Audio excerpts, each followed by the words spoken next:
Good morning, everybody. Thank you very much for inviting me, Yolanda and John Juan. I appreciate your remarks, and it's a pleasure to be here in Madrid with you all. Madrid is one of my favorite places. I spent about 6 months here working with Antena 3 a few years ago, and I really got to know the city, and so every time I get invited back here, it's a real pleasure. So, please invite me again. What I want to talk about this morning is about the reinvention of the publishing industry, which I've been following for quite a few years now. And it's changed unbelievably. It had to change.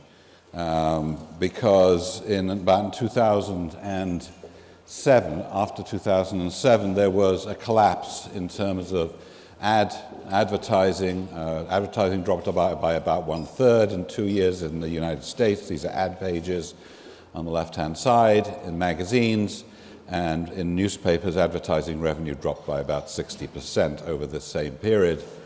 And at first, the publishers thought, oh, this is just cyclical, this will come back. But after a couple of years, they started to realize that things had changed. They needed to develop growth strategies or become obsolete. In terms of the classic life cycle, if they did nothing, they'd be facing what all men fear. And so obsolescence, and I fear that too. So instead, they went about figuring out both how to renew the industry and how to reinvent the industry, and the way in which they reinvented it was as magazine media. Now, let me explain the origin of this term. Magazine media was a term that I developed at the same time FIP developed. It was coincidental that we needed a way to describe the future industry. We didn't know how it was going to evolve, but we knew it wasn't only going to be in print, it was going to be in a much wider range of platforms. And so we came up with the term magazine media. And this was adopted in the United States by the MPA, that also changed its name, and by FIP worldwide. Today, magazine media is defined by the MPA as a media content brand that also has a print magazine anchor, and also produces and distributes unique content on non-print platforms. What's really happened is that publishers have become content companies that distribute their content both in print but also in many, many other forms, many other platforms. But magazines remain and should remain one of their competitive advantages because they are tangible products, and I'll explain some more about that in a second. But when we were looking at the identity of what the industry should be talking about, we are really asked the question that, as we go into this new world that we don't really understand very well, what remains constant? And what remains constant are trusted brands, curated and valued content. And by the way, for those of you taking photographs, this will be on my website probably by Friday or certainly by Monday next week, and I'll give you the URL at the end of this. So this is going to be available to you to copy and distribute with attribution. So curated and valued content, and the third are engaged communities. And what ties it all together are multiple business models. Magazines have a number of unique advantages in a multi-platform world. We have familiar, unique, and highly valued brands. We provide a very high level of audience engagement, which is very effective for advertisers. We really understand consumers' behavior well, in a deep way. We have a very clear and differentiated voice in a very cluttered world, and that's important to recognize and understand. We have unrivaled access to content at the source, and probably last and most important, is that we have unmatched skills in storytelling and creativity. I mean, people who edit magazines, the content of magazines, it's all about storytelling. And storytelling is a unique ability that goes way beyond its print origins across all media.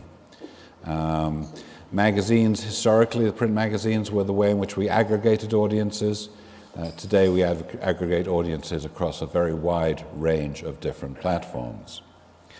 But before you sort of dismiss print, just realize that when you look at, this is such an interesting example, that even digital native companies like Airbnb, CNET, Paperless Post, Angie's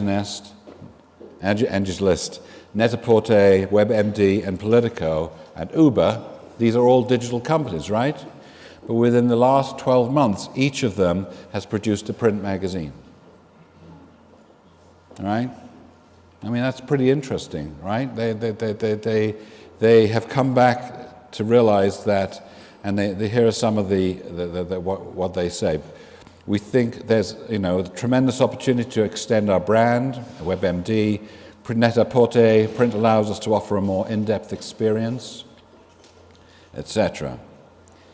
And this was a big surprise to many, but it really conveys how important the tangibility of print is. So I just mention that in passing because I think that it's an important factor to realize.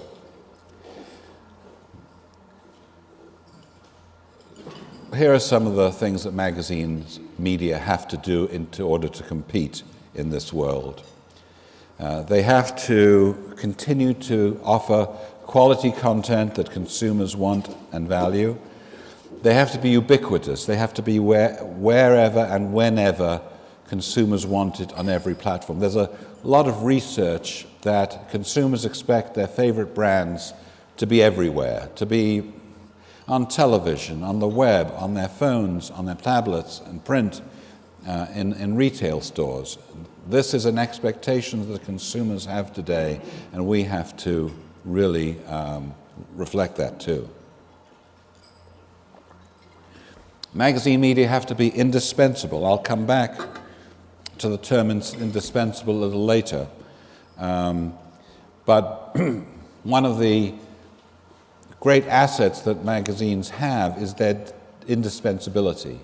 They become a part of people's lives. They're a reflection of their personality. If you ask me to describe myself, and forget the fact that I work in the media industry, but I will describe myself in terms of the media that I consume on a regular basis. That's part of me and part of each of you. And each of you will have a different way of doing it. These are indispensable parts, and we have to realize that and capitalize on it.